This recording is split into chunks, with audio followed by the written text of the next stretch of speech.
नमस्कार, न्यूज के इकलौते फैमिली शो न्यूज की पाठशाला में आप सभी का बहुत स्वागत। मैं हूं सुशांत सिंह। ये वो पाठशाला जहां सबकी क्लास लगती है। और सबसे पहले आपको बता दूं कि आज कौन कौन सा चैप्टर खोल रहा हूं। पहले पाकिस्तान को ठोका और अब हाथ में तिरंगा लेकर कश्मीर से पीएम मोदी का सबसे बड़ा अटैक, आज उसके बारे में आपको बताऊंगा। दुनिया का सबसे ऊंचा रेलवे ब्रिज, पाकिस्तान, चीन, अमेरिका हैरान है। मोदी ने वो करके दिखाया है जो अंग्रेज तक नहीं कर पाए थे। आंधी, तूफान, भूकंप, बम का धमाका, कोई हिला ना सके ऐसा रेलवे ब्रिज भारत ने बनाया कैसे, आज इसके बारे में बताऊंगा।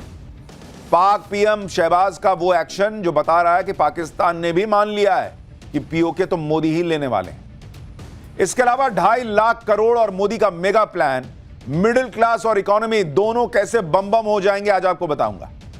एलन मस्क और ट्रंप के बीच महायुद्ध छिड़ गया है। पब्लिक पूछ रही है अब क्या पीएम मोदी सीज फायर कराएंगे क्या। डोनाल्ड ट्रंप को एलन मस्क ने जो जख्म दिए उस पर मोदी के नए भारत ने कैसे नमक छिड़क दिया, आज ये भी बताऊंगा। अमेरिका में ट्रंप के खिलाफ सबसे बड़ी बगावत, ट्रंप की कुर्सी जानी तय हो रही है क्या।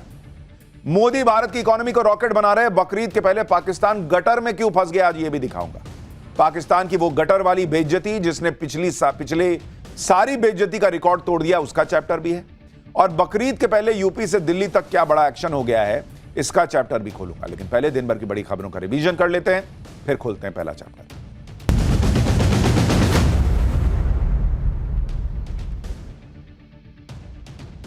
दिल्ली समेत पूरे देश में एक बार फिर कोरोना तेजी से पैर पसार रहा है। देश में कोरोना के मरीजों की संख्या 5000 के पार चली गई है। नोएडा में पिछले 24 घंटे में 32 नए मामले सामने आए। सबसे बुरे हालात तो महाराष्ट्र के। कोरोना के चलते 17 लोगों की मौत हो चुकी है। केरल में भी हालात भयावह होते जा रहे हैं। कोरोना मरीजों की संख्या 1000 के पार हो चुकी है। कोरोना को लेकर कई राज्यों में अलर्ट जारी किया गया है। वहीं हिमाचल के सभी अस्पतालों में मास्क पहनना अनिवार्य कर दिया गया है। वक्फ एक्ट के तहत केंद्र सरकार ने वक्फ की संपत्तियों के रजिस्ट्रेशन के लिए आज उम्मीद नाम से पोर्टल लॉन्च किया। अल्पसंख्यक मामलों के मंत्री किरण रिजिजू ने दिल्ली में इसे लॉन्च किया। इस पोर्टल में रजिस्टर की गई प्रॉपर्टीज की जियो टैगिंग भी होगी। इसका मतलब हर वक्फ संपत्ति की जियोग्राफिकल लोकेशन का डेटा पोर्टल पर मौजूद रहेगा। महाराष्ट्र में उद्धव ठाकरे की शिवसेना और राज ठाकरे की एमएनएस के बीच गठबंधन की अटकलें तेज हो गई। आज मीडिया से बात करते हुए उद्धव ठाकरे ने इशारों में कहा कि हमारे शिव सैनिकों के दिल में कोई भ्रम नहीं है और एमएनएस के मन में भी कोई भ्रम नहीं। उद्धव ने कहा कि हम कोई संदेश नहीं देंगे, अब सीधे खबर देंगे। इससे पहले राज ठाकरे ने कहा था कि हमारे मतभेद बहुत छोटे हैं, महाराष्ट्र बहुत बड़ा है। राज ठाकरे के इस बयान के बाद पहली बार उद्धव ठाकरे ने खुलकर बात की है, जिसके बाद महाराष्ट्र में सियासी हलचल तेज हो गई। कांग्रेस नेता राहुल गांधी आज बिहार के दौरे पर गए थे। गया में उन्होंने पहाड़ काटकर सड़क बनाने वाले दशरथ मांझी के परिवार से मुलाकात की। इस दौरान दशरथ मांझी के बेटे ने राहुल गांधी से विधानसभा चुनाव लड़ने की इच्छा भी जाहिर की। गया के बाद राहुल गांधी राजगीर पहुंचे, जहां उन्होंने एक सभा को संबोधित किया। इसके बाद उन्होंने रिजॉर्ट में महिलाओं के साथ संवाद किया।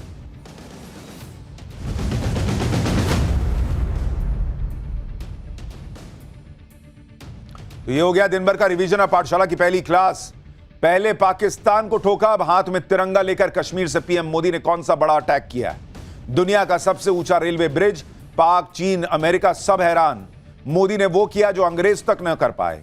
आंधी, तूफान, भूकंप, बम का धमाका, कोई इस ब्रिज को हिला क्यों नहीं पाएगा, आज इसके बारे में बताऊंगा। पाक पीएम शहबाज का वो एक्शन जो बता रहा कि पाकिस्तान ने भी मान लिया है कि पीओके मोदी लेने वाले हैं।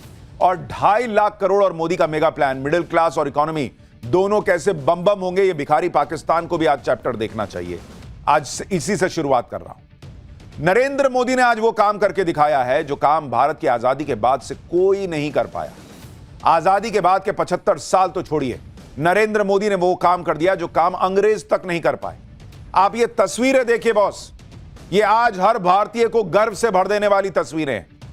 अंग्रेजों ने हमारे यहां बड़े बड़े पुल बनाए, रेल लाइंस बिछाई, लेकिन वो अंग्रेज भी कश्मीर को रेल से कनेक्ट नहीं कर पाए थे। उनके बूते की भी बात नहीं थी।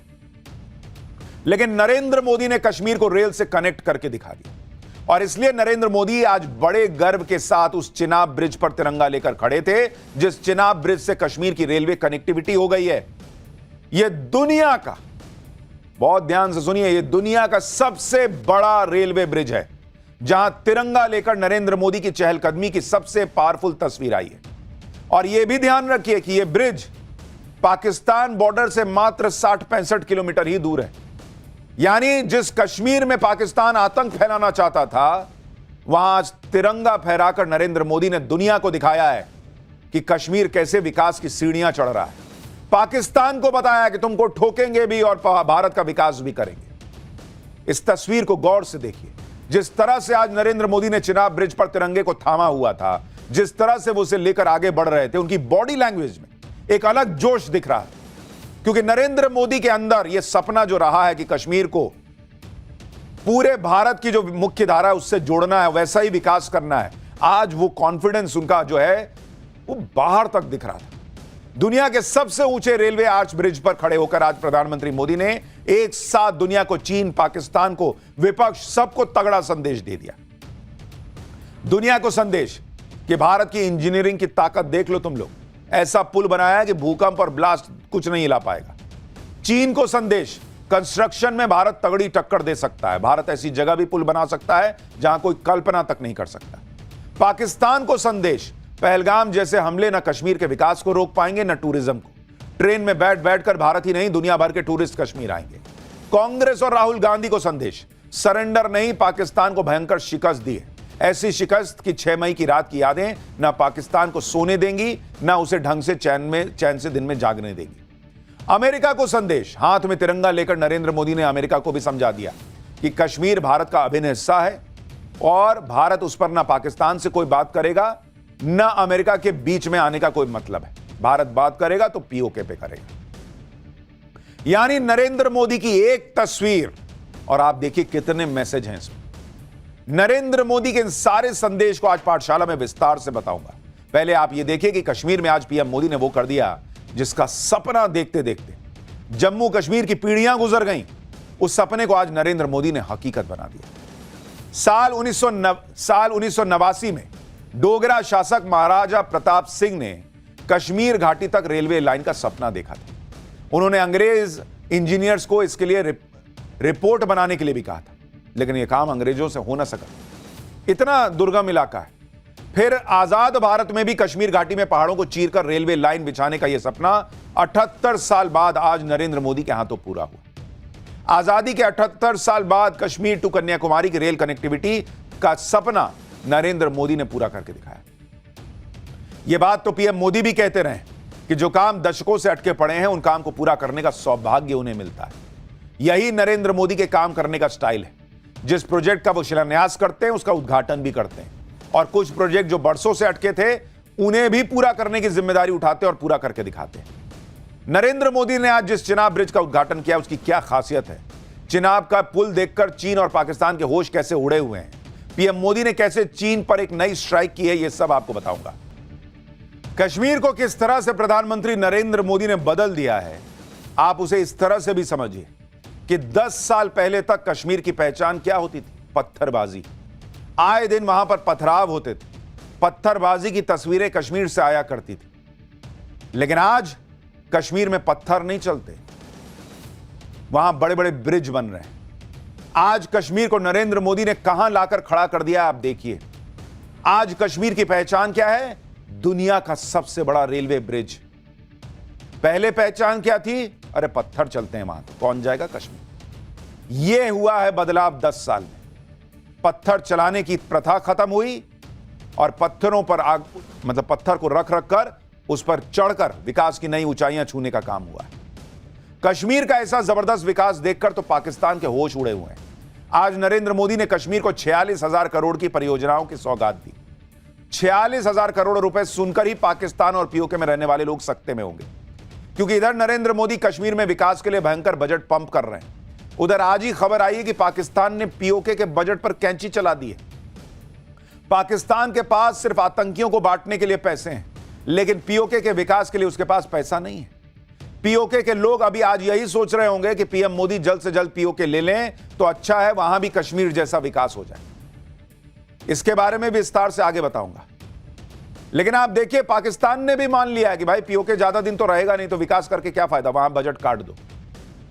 और यहां नरेंद्र मोदी कश्मीर के लिए 46,000 करोड़ की योजनाएं ला रहे हैं। जितना तो पाकिस्तान को भीख मिलने जा रही है पूरा देश चलाने के लिए, उतना अकेले नरेंद्र मोदी कश्मीर को दे रहे हैं कि लो और बनाते हैं कश्मीर को शानदार।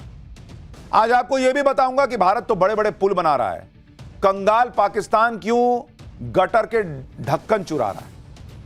लेकिन पहले आप देखिए कि आज पीएम मोदी ने कश्मीर में क्या किया, कश्मीर को कौन कौन सी सौगात दी। पीएम मोदी ने आज उधमपुर एयरपोर्ट स्टेशन पर पहले वो गए, वहां से वो चॉपर के जरिए चिनाब ब्रिज पर पहुंचे।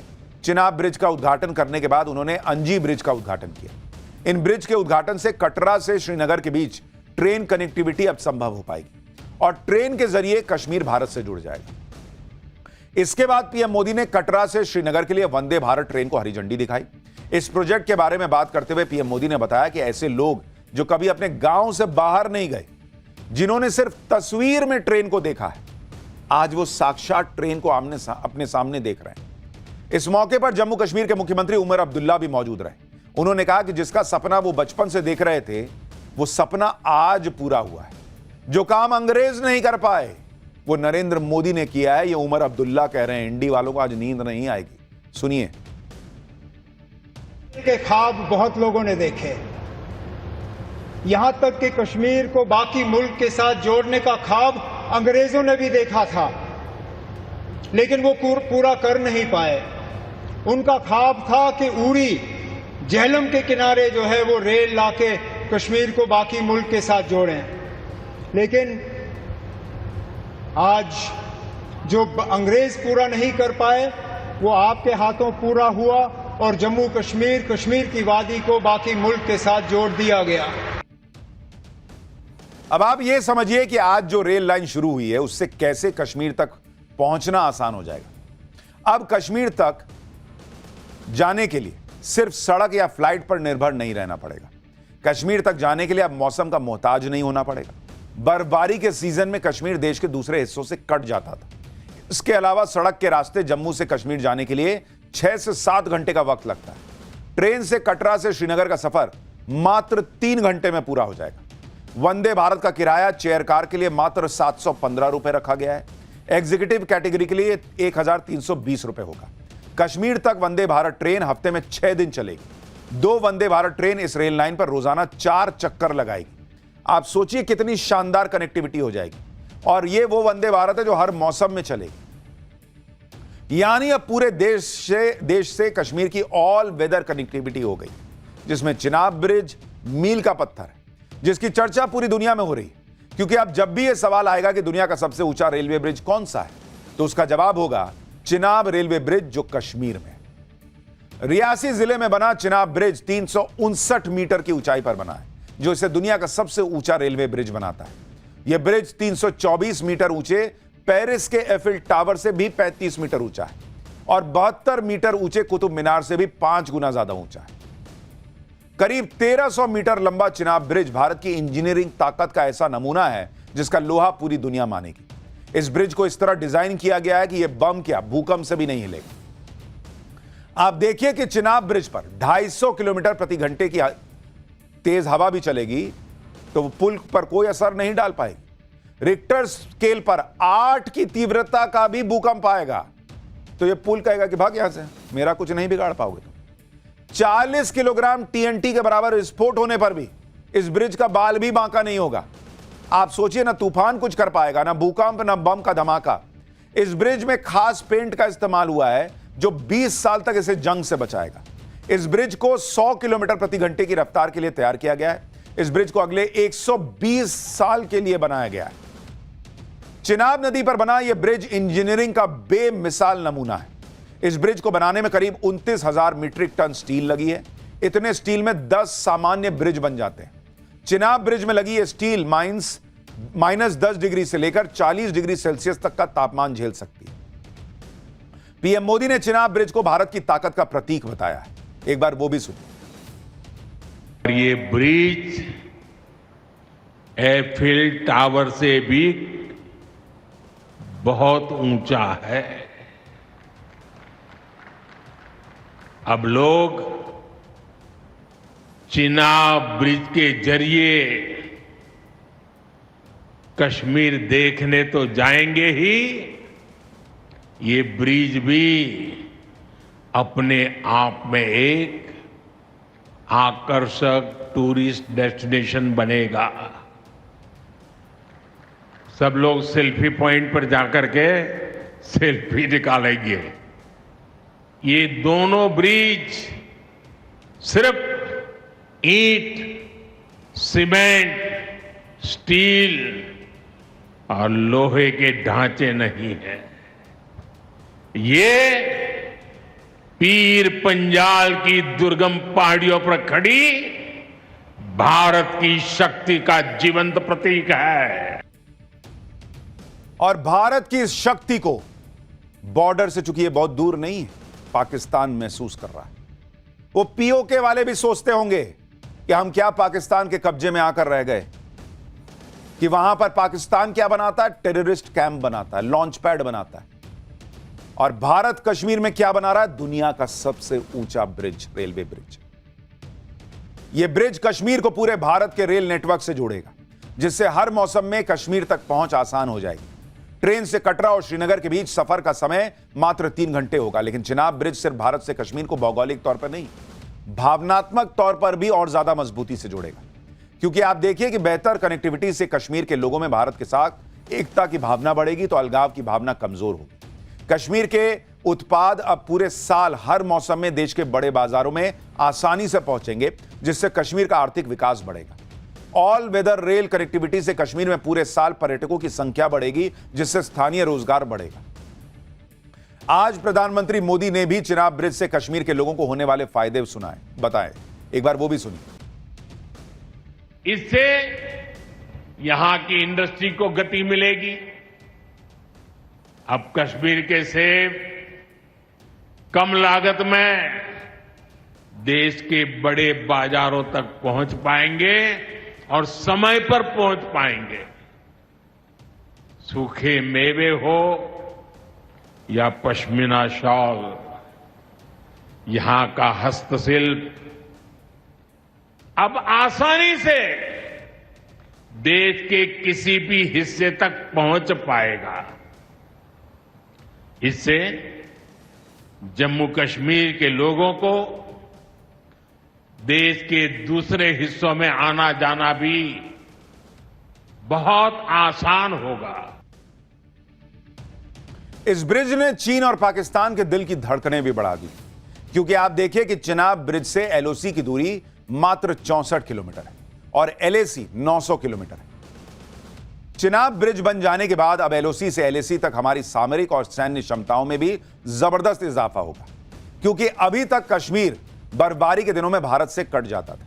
कई क्षेत्रों में आपात स्थिति में सेना को अपनी मूवमेंट में इस बर्फबारी के समय काफी मुश्किलों का सामना करना पड़ता था। अब चिनाब रेलवे ब्रिज के बन जाने से हर मौसम में कश्मीर पहुंचना सेना के लिए भी आसान हो जाएगा। लद्दाख जैसे क्षेत्रों में भी सेना की पहुंच सभी मौसम में अब आसान हो जाएगी। कश्मीर में तैनात सेना तक आर्म्स, एमिनेशन, टैंक जल्दी और हर मौसम में पहुंच सकेंगे। चिनाब ब्रिज बन जाने के बाद अब भारतीय सैनिक कितनी तेजी से कश्मीर पहुंच जाया करेंगे, इसका एक वीडियो भी दिखाता हूं। 15 मई को ऑपरेशन सिंदूर को अंजाम देने वाले वायुसेना के जवानों को वंदे भारत एक्सप्रेस से कश्मीर भेजा गया था। यह उसी वक्त का वीडियो है जिसमें चिनाब ब्रिज पर ट्रेन का ट्रायल चल रहा था।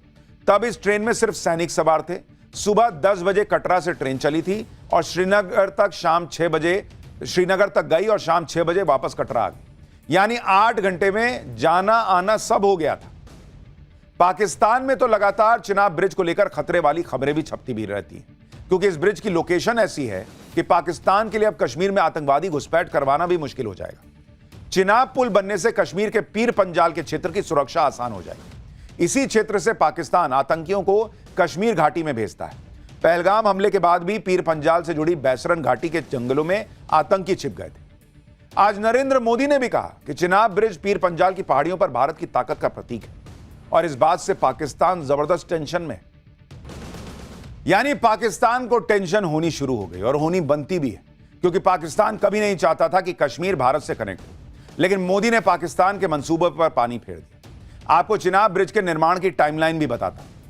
करगिल युद्ध के बाद साल 2003 में तब की वाजपेयी सरकार ने चिनाब ब्रिज बनाने का फैसला किया। तब इसको बनाने की डेडलाइन रखी गई थी कि 2009 तक इसको बना लेंगे भाई। यूपीए सरकार के दौरान चिनाब ब्रिज पर कोई खास काम नहीं हुआ। साल 2014 से पीएम नरेंद्र मोदी ने चिनाब ब्रिज के निर्माण की खुद निगरानी की और जरूरी फंड मंजूर किए।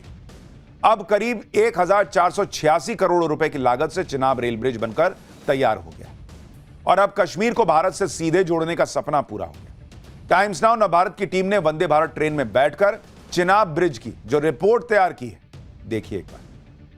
ये देखिए कश्मीर की वादियों में हम इस वक्त आप देखिए चिनाब ब्रिज पर हम पहुंच चुके हैं जो नदी के तल से 359 मीटर ऊंचा है और ये पेरिस के आईफिल टावर से भी ऊंचा है। और ऐसे में आप ये देखिए खूबसूरत नजारा इस वक्त आपको चिनाब ब्रिज से हम आपको दिखा रहे हैं कि किस तरह से इस वक्त कश्मीर की जो वादियां हैं वो आपको देखने को मिल रही होगी और नीचे खूबसूरत आप देखिए किस तरह से पहाड़ आपको नजर आ रहे होंगे। और ये देखिए ये चिनाब ब्रिज आपको हम दिखा रहे हैं। इस वक्त हम चिनाब ब्रिज के ठीक ऊपर मौजूद हैं और यही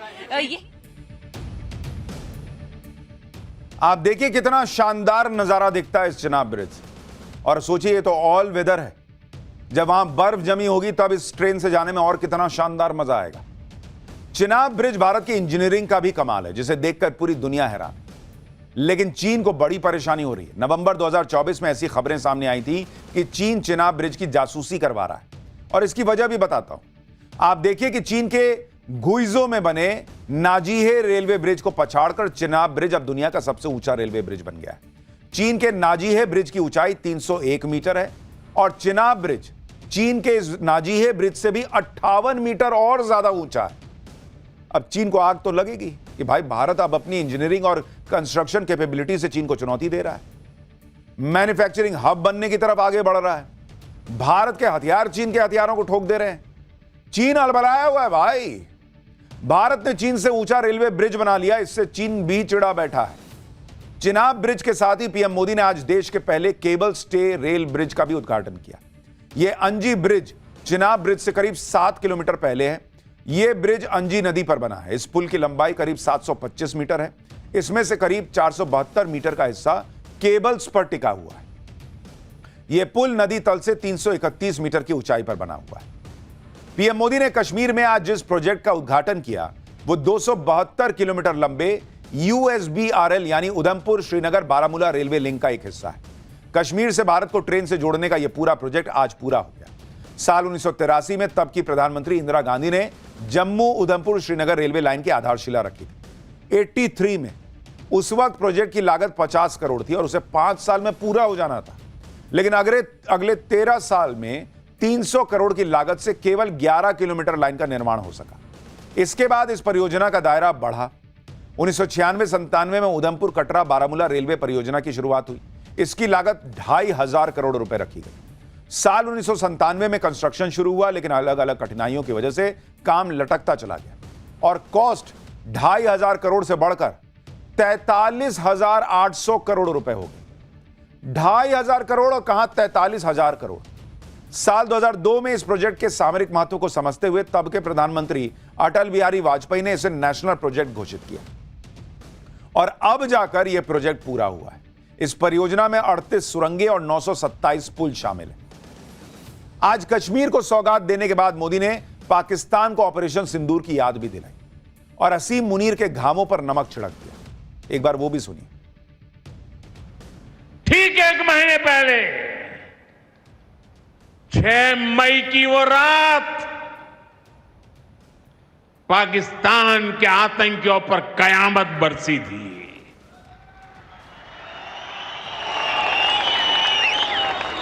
अब पाकिस्तान कभी भी ऑपरेशन सिंदूर का नाम सुनेगा तो उसे अपनी शर्मनाक शिकस्त याद आएगी। पाकिस्तानी फौज और आतंकियों ने कभी सोचा नहीं था कि भारत पाकिस्तान में सैकड़ों किलोमीटर अंदर जाकर के आतंकवादियों पर इस तरह वार करेगा। प्रधानमंत्री मोदी ने कश्मीर की जमीन से पाकिस्तान की जमकर क्लास लगाई। मोदी ने कहा कि पहलगाम अटैक के जरिए पाकिस्तान का इरादा भारत में सांप्रदायिक दंगे भड़काना था। पाकिस्तान कश्मीर के लोगों की रोजी रोटी छीनना चाहता था। इस दौरान पीएम मोदी ने पहलगाम में आतंकियों से भिड़ने वाले आदिल का भी जिक्र किया और एक बड़ी बात कह दी। सुनिए प्रधानमंत्री का यह बयान बड़ा इंपॉर्टेंट है। आतंकियों को चुनौती देने वाला नौजवान आदिल, वो भी तो वहां मेहनत मजदूरी करने गया था, लेकिन अपने परिवार की देखरेख कर सके इसलिए मेहनत कर रहा था। आतंकियों ने उस आदिल को भी मार दिया। साथियों, पाकिस्तान की साजिश के खिलाफ जिस प्रकार जम्मू कश्मीर के लोग उठ खड़े हुए हैं, जम्मू कश्मीर के अवाम ने इस बार जो ताकत दिखाई है, ये सिर्फ पाकिस्तान नहीं, दुनिया भर की आतंकवादी मानसिकता को जम्मू कश्मीर के लोगों ने कड़ा संदेश दिया है। आज तिरंगा लहराते मोदी की तस्वीर के साथ एक और तस्वीर की भी चर्चा हो रही है, जिसमें पीएम मोदी श्रीनगर के लाल चौक पर तिरंगा फहरा रहे हैं। यह 33 साल पुरानी तस्वीर है, जब आतंकवादियों के खौफ से लाल चौक पर तिरंगा फहराने की कोई सोच भी नहीं सकता था। तब नरेंद्र मोदी ना तो प्रधानमंत्री थे और ना ही मुख्यमंत्री थे, लेकिन तब भी लाल चौक पर तिरंगा फहरा कर आए थे। और आज पीएम मोदी ने तिरंगे को हवा में लहराया, उसी कश्मीर में लहराया, और उसका भी साफ संदेश है कि अब भारत हर आतंकी घटना का घर में घुसकर बदला लेगा। प्रधानमंत्री नरेंद्र मोदी पूरी दुनिया को भारत की ताकत का एहसास करवा रहे हैं, लेकिन राहुल गांधी को इसका जरा सा एहसास नहीं है। वो अभी भी अपनी क्या बोलूं, किस टाइप की पॉलिटिक्स उनकी क्या ही बोलूं, और ऑपरेशन सिंदूर की सफलता पर सवाल उठाने से अभी भी पीछे नहीं हट रहे भाई। राहुल गांधी ने एक बार फिर नरेंद्र मोदी पर सरेंडर करने का आरोप लगाया। मतलब दुनिया कहीं चली जाए, राहुल गांधी पहले अडानी अंबानी करते थे, अब नरेंद्र सरेंडर का गाना गा रहे हैं। सुनिए। ट्रंप साहब ने 11 बार बोला है, 11 बार, कि मैंने नरेंद्र मोदी को सरेंडर करवा दिया। 11 बार बोला है पब्लिक में। नरेंद्र मोदी जी चू नहीं कर पा रहे हैं। नरेंद्र मोदी ये नहीं बोल पा रहे हैं कि ये जो ट्रंप है ये झूठ बोल रहा है, क्योंकि वो सच्चाई है। और मुझे मालूम था कि जिस दिन हमने थोड़ा सा दबाव डाल दिया, उस दिन एकदम सरेंडर कर जाएंगे। नरेंद्र मोदी ने तो अभी सामने आकर यह भी नहीं बोला कि राहुल गांधी झूठ बोल रहे हैं, लेकिन देश को दिख रहा है ना कि आप झूठ बोल रहे हैं। बार बार कहानी सुना रहे हैं कि ट्रंप ने 11 बार बोला मोदी सरेंडर कर दो, या नरेंद्र मोदी ने सरेंडर किया 11 बार। सरेंडर वर्ड तो बोला ही नहीं है डोनाल्ड ट्रंप ने। भाई कौन झूठ बोल रहा है, कौन सच बोल रहा है, पब्लिक को पता है। उसके लिए नरेंद्र मोदी को आकर बोलने की जरूरत नहीं है। आप कितना झूठ बोल रहे हैं ये भी पब्लिक को पता है। राहुल गांधी और कांग्रेस की अपनी पॉलिटिक्स चल रही है, लेकिन नरेंद्र मोदी के खिलाफ इनका एजेंडा हर बार फेल हो जाता है। यही कांग्रेस G7 को लेकर कई दिनों से बड़ा हंगामा काट रही थी कि अरे नरेंद्र मोदी की विदेश नीति फेल हो गई, कूटनीति फेल हो गई, नरेंद्र मोदी को तो G7 का न्योता नहीं आया।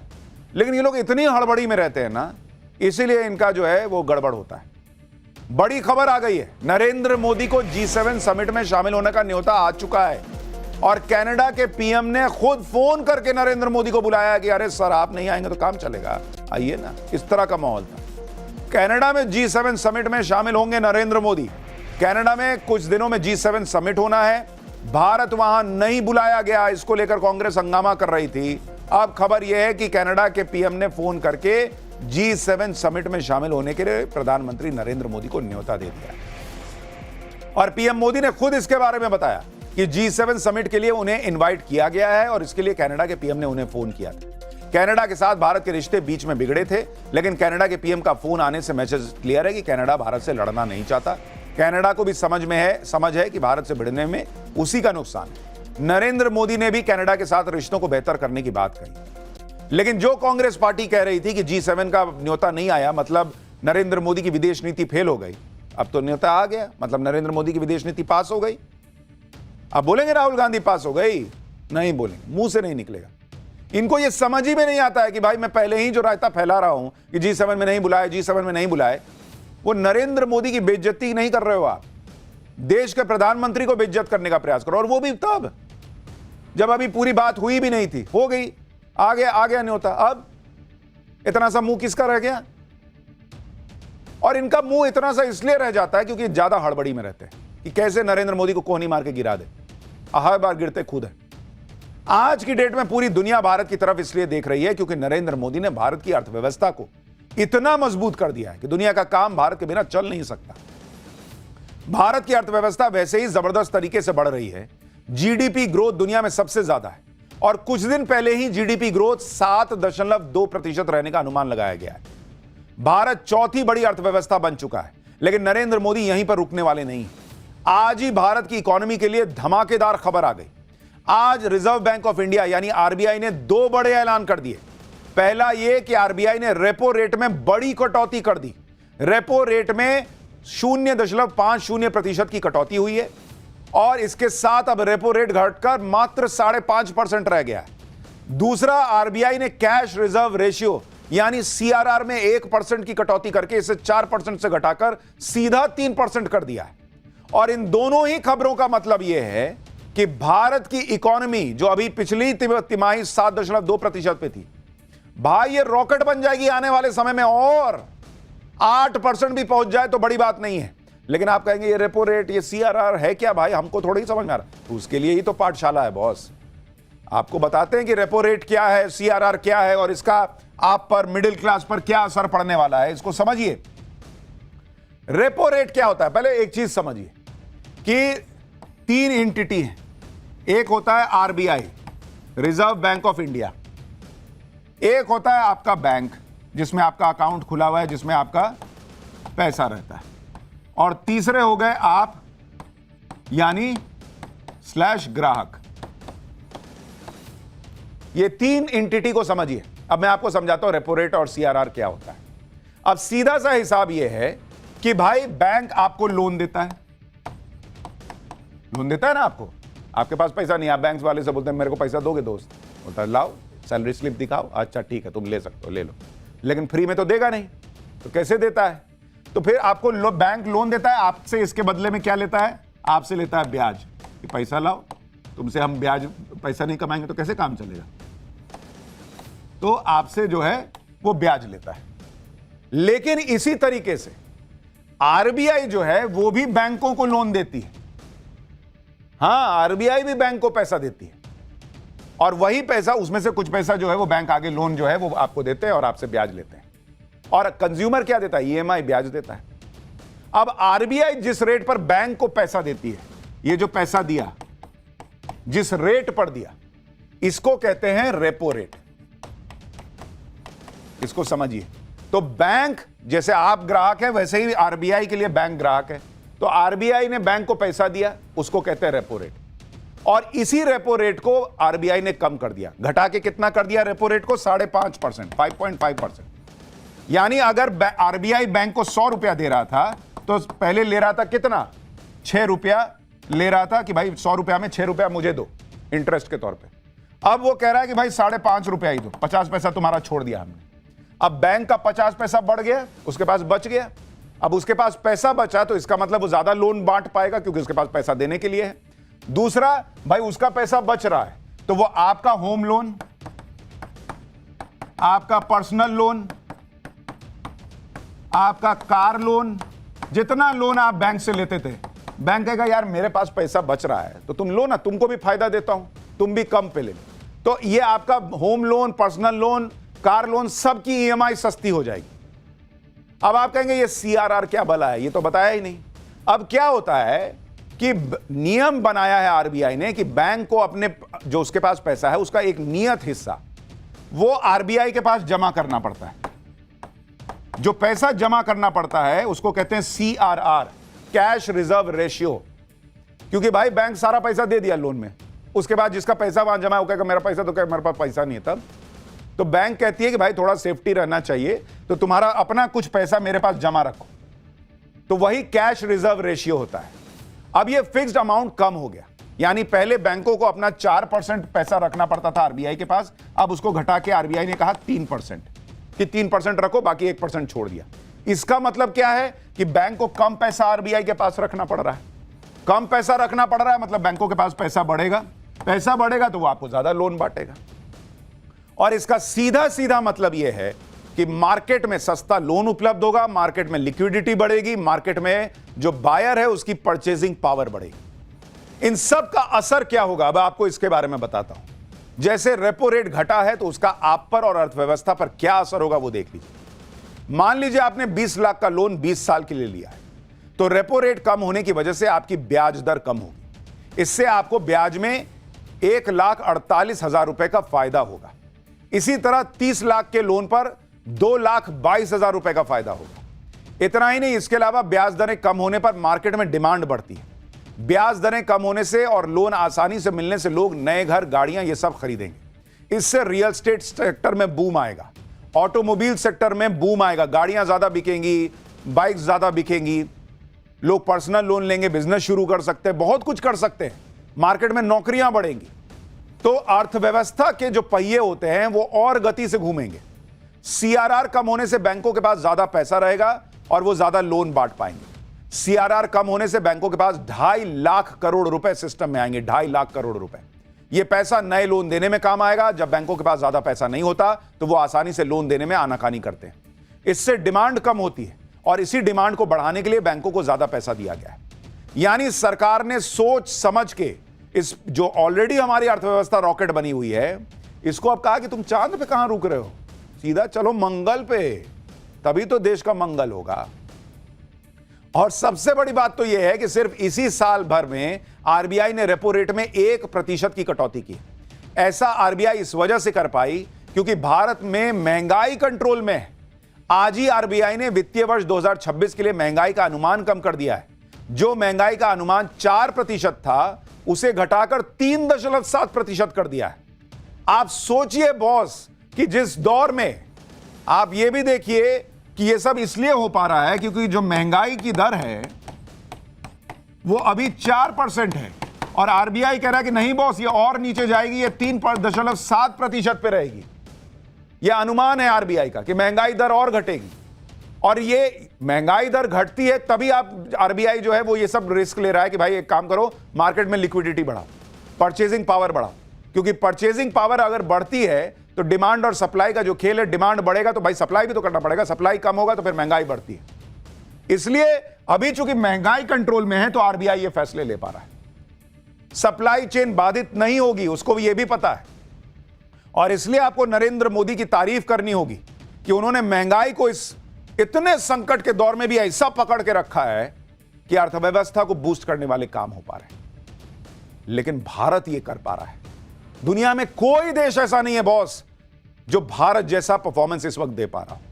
और पाकिस्तान, वो 2 कौड़ी का देश, वो करेगा।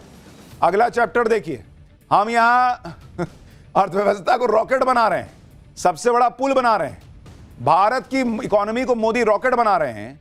उधर बकरीद के पहले पाकिस्तान गटर में जाके फंस गया है। पाकिस्तान की वो गटर वाली बेइज्जती जिसने पिछली सारी बेइज्जती का रिकॉर्ड तोड़ दिया है, अब उसके बारे में आपको बताता हूं।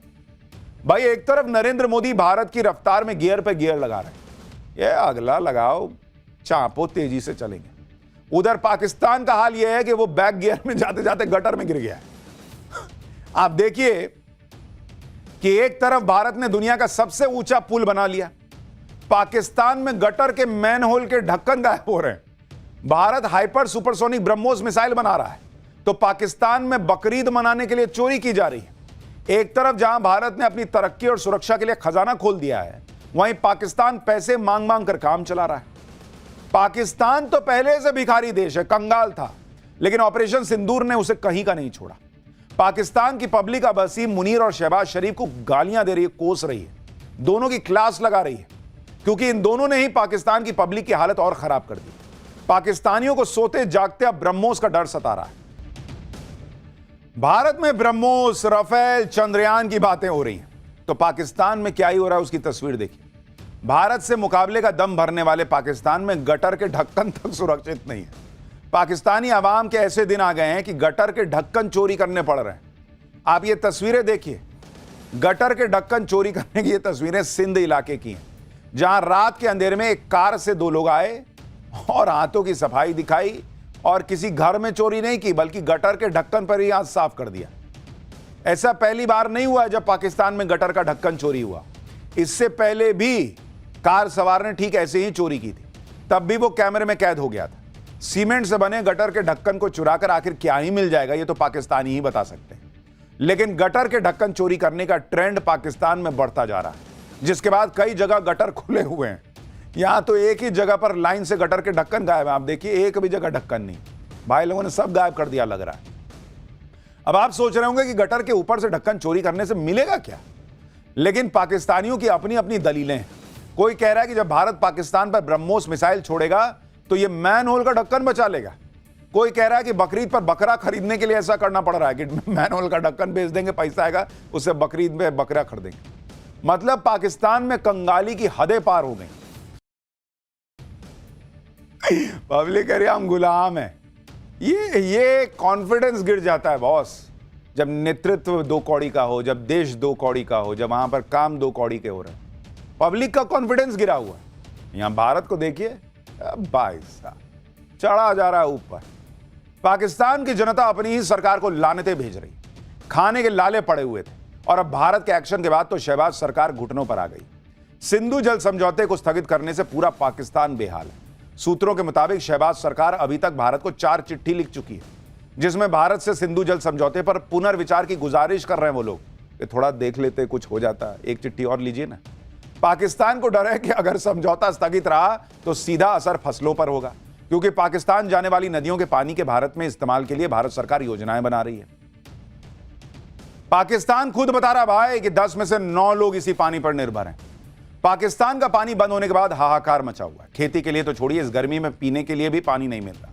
पाकिस्तान की संसद में सीनेटर जल्द से जल्द समझौता करने की दुआई दे रहे हैं। दूसरी तरफ बिलावल भुट्टो है, जो पहले तो कह रहा था कि सिंधु में या तो पानी बहेगा या खून बहेगा। जब पाकिस्तान में दोनों बहना बंद हो गए तो अब न्यूक्लियर बम की नई धमकी लेकर आया। अमेरिका में एक कार्यक्रम में बिलावल भुट्टो ने कहा कि पहले जल युद्ध का एक सिद्धांत हुआ करता था, लेकिन भारत पाकिस्तान की जल आपूर्ति बंद करके पहले परमाणु जल युद्ध की नींव रख रहा है। यानी ये भाई फिर परमाणु युद्ध की बात कर रहा है। बिलावल भुट्टो की गीदड़ भभकी में उनका डर भी साफ दिखाई देता है। आप देखिए कि शहबाज सरकार ऑपरेशन सिंदूर के बाद इतनी डरी हुई है कि सेना के बजट को बढ़ाने पर फोकस कर रही, और इसके लिए सभी जरूरी सेक्टर के बजट को घटा रही। पाकिस्तान ने अपना रक्षा बजट तो 18% बढ़ा दिया, लेकिन पाक सरकार 118 योजनाओं को रद्द करने की योजना बना रही। इन योजनाओं को बंद करने से 10 अरब पाकिस्तानी रुपए बचेंगे। पाकिस्तान के लिए पैसा बचाना इसलिए जरूरी है ताकि वो टैक्स से होने वाली इनकम वहां पर जो लगातार घटती जा रही है, और पाकिस्तान में टैक्स से जीडीपी का रेशियो 2018 में 13% के मुकाबले घटकर 2023 में मात्र 9% के करीब रह गया था। भाई पब्लिक कमा ही नहीं रही, टैक्स कहां से देगी। पाकिस्तान कंगाली के इस कगार तक पहुंच चुका है कि अब तो पाकिस्तान ने पीओके के बजट में भी कटौती कर दी। पीओके के बजट में 16% की कटौती की गई। अब पीओके का बजट 75 अरब से घटकर 63 अरब पाकिस्तानी रुपए रह गया है। बजट में कटौती से सबसे ज्यादा असर पीओके में पानी, बिजली और सड़क की योजनाओं पर पड़ेगा। शायद शहबाज शरीफ मानते हैं और जानते हैं कि पीओके जल्द भारत में मिल जाएगा, इसलिए सोच रहे वहां विकास क्या करना, फिर उधर मोदी जी कर ही लेंगे। एक तरफ पीओके है, दूसरी तरफ बलूचिस्तान। पाकिस्तान ने अपने पैर पर ऐसी कुल्हाड़ी मारी है कि पीओके के बाद अब बलूचिस्तान भी पाकिस्तान के हाथ से छूटता दिख रहा है। बलूचिस्तान में एक बार फिर बड़ा हमला हुआ है। आईडी धमाके में सेना की गाड़ी को निशाना बनाया गया था। बताया जा रहा है कि विस्फोट में पाकिस्तानी सेना के 10 जवानों की मौत हो गई है। इस हमले की जिम्मेदारी अभी किसी ने ली नहीं है, लेकिन इसके पीछे बलूच लिबरेशन आर्मी का हाथ माना जा रहा है। तो एक तरफ पाकिस्तान अपने बचे खुचे दिन गिन रहा है, दूसरी तरफ नरेंद्र मोदी की लीडरशिप में भारत धूम मचा रहा है, और एक तरफ ट्रंप जैसे उन लोगों का हाल भी देख लीजिए जो दुनिया के फूफा बने घूम रहे थे, लेकिन उनके घर में ही ऐसी आग लग गई है कि लोग कह रहे हैं कि अब नरेंद्र मोदी ही इस आग को बुझा पाएंगे क्या। और इसी से जुड़ा हमारा अगला चैप्टर। एलन मस्क और ट्रंप के बीच महायुद्ध हो गया है। अब पीएम मोदी सीज फायर कराएंगे क्या ट्रंप का। डोनाल्ड ट्रंप को एलन मस्क ने जो जख्म दिए उस पर मोदी के नए भारत ने कैसे नमक रगड़ दिया है और छिड़क दिया है, आज ये भी दिखाऊंगा। अमेरिका में ट्रंप के खिलाफ सबसे बड़ी बगावत, क्या ट्रंप की कुर्सी भी जाएगी क्या, अब इसका चैप्टर खोल रहा हूं। इस वक्त अमेरिका में डोनाल्ड ट्रंप को लेकर जबरदस्त बवाल मचा हुआ है। कभी ट्रंप के बेस्ट बडी रहे एलन मस्क ने बगावत कर दी। एलन मस्क ने डोनाल्ड ट्रंप का कच्चा चिट्ठा खोलना शुरू कर दिया है। इससे ट्रंप सख्ते में आ गए हैं, क्योंकि अगर ट्रंप के राज खुल गए तो अमेरिका में उनकी कुर्सी भी जा सकती है। ट्रंप और मस्क के बीच जिस तरह से महायुद्ध टाइप मामला चल रहा है, उसमें कुछ लोग अब मजे ले रहे हैं। कह रहे हैं कि ट्रंप बड़ा कहते थे कि मैंने पाकिस्तान और भारत के बीच सीज फायर करवा दिया है, अब लोग पूछ रहे हैं कि ट्रंप और मस्क के बीच जो युद्ध चल रहा है, नरेंद्र मोदी इससे सीज फायर करवाएं क्या? लोग ट्रंप का मजाक बना रहे हैं। ट्रंप आए दिन कहते रहते थे कि भारत पाकिस्तान का युद्ध रुकवा दिया, सीज फायर उन्होंने करवाया है, लेकिन ट्रंप क्या किसी का युद्ध रुकवाएंगे? उनसे अपना घर नहीं संभल रहा भाई। वो अपनी कुर्सी बचा लें, बहुत बड़ी बात होगी, क्योंकि एलन मस्क ने उनकी कुर्सी के खिलाफ बगावत कर दी है, जंग छेड़ दी है। एलन मस्क तो खुलेआम कह रहे हैं कि वो ना होते तो डोनाल्ड ट्रंप चुनाव हार जाते, और यह बात दुनिया भी मानती है कि मस्क ने ट्रंप को अमेरिकी राष्ट्रपति बनवाने में कितनी मदद की थी। लेकिन अब यही एलन मस्क डोनाल्ड ट्रंप को फूटी आंख भी देखना नहीं चाहते। ट्रंप और मस्क के बीच खुलेआम इतनी भयंकर लड़ाई चल रही है कि एलन मस्क ने इस बात का सपोर्ट कर दिया कि डोनाल्ड ट्रंप पर महाभियोग चलाकर उन्हें अमेरिकी राष्ट्रपति की कुर्सी से हटा देना चाहिए और डोनाल्ड ट्रंप की जगह पर अमेरिका के उपराष्ट्रपति जेडी वेंस को नया राष्ट्रपति बना देना चाहिए। सोचिए क्या हालत हो गई है दोनों के बीच। डोनाल्ड ट्रंप का नाम सुनते ही आजकल एलन मस्क का खून खौलने लगता है। जो डोनाल्ड ट्रंप दुनिया भर को धमकाते रहते हैं, उन्हें अब शेर का सवा शेर मिल गया है। मस्क ने तो उल्टे ट्रंप को धमका दिया है कि वो ट्रंप का कच्चा चिट्ठा खोल देंगे। एलन मस्क ने इसकी शुरुआत भी कर दी है। एलन मस्क ने डोनाल्ड ट्रंप की जवानी के दिनों के विवादित वीडियो डालने शुरू कर दिए हैं ट्विटर पर। यह डोनाल्ड ट्रंप का 1992 का वीडियो है, और यह वीडियो जिस पार्टी का है वो पार्टी अमेरिका के एक बहुत ही बदनाम इंसान जेफरी एप्स्टीन ने दी थी। जेफरी एप्स्टीन अमेरिका के सबसे बड़े सेक्स कांड का गुनहगार था, जिसमें सैकड़ों नाबालिग लड़कियों को शिकार बनाया गया था। जेफरी एप्स्टीन के पास बेशुमार दौलत थी, उसका अपना प्राइवेट आइलैंड था। इस आइलैंड में वो नाबालिग लड़कियों का यौन शोषण करता था और करवाता था। अमेरिका में इस कांड के खुलासे के बाद जेफरी एप्स्टीन को 2019 में अरेस्ट किया गया था और 2019 में ही जेफरी एप्स्टीन ने जेल में आत्महत्या कर ली थी। जेफरी एप्स्टीन के अमेरिका और दुनिया भर में बड़े बड़े लोग दोस्त थे, जो जेफरी एप्स्टीन के प्राइवेट आइलैंड में पार्टी करने जाते थे, जहां नाबालिग लड़कियों को जेफरी एप्स्टीन लाता था। जेफरी एप्स्टीन के इस कांड का जब खुलासा हुआ तो उसके दोस्तों में अमेरिका के पूर्व राष्ट्रपति बिल क्लिंटन से लेकर माइकल जैक्सन और दूसरे बड़े लोगों के नाम सामने आए। डोनाल्ड ट्रंप की भी जेफरी एप्स्टीन से दोस्ती थी, और अब एलन मस्क का दावा है कि एप्स्टीन फाइल्स में ट्रंप का भी नाम था, इसलिए एप्स्टीन फाइल्स को सार्वजनिक नहीं किया गया। जिस दिन यह फाइल सार्वजनिक हो जाएगी, उस दिन डोनाल्ड ट्रंप का कच्चा चिट्ठा खुल जाएगा। यानी एलन मस्क इशारा कर रहे हैं कि डोनाल्ड ट्रंप भी, वो एप्स्टीन वाला जो कांड था नाबालिग लड़कियों वाला, उसमें डोनाल्ड ट्रंप का भी नाम है भाई। इस तरह की खुली लड़ाई चल रही है, एकदम नंगई पे आ गए दोनों भाई।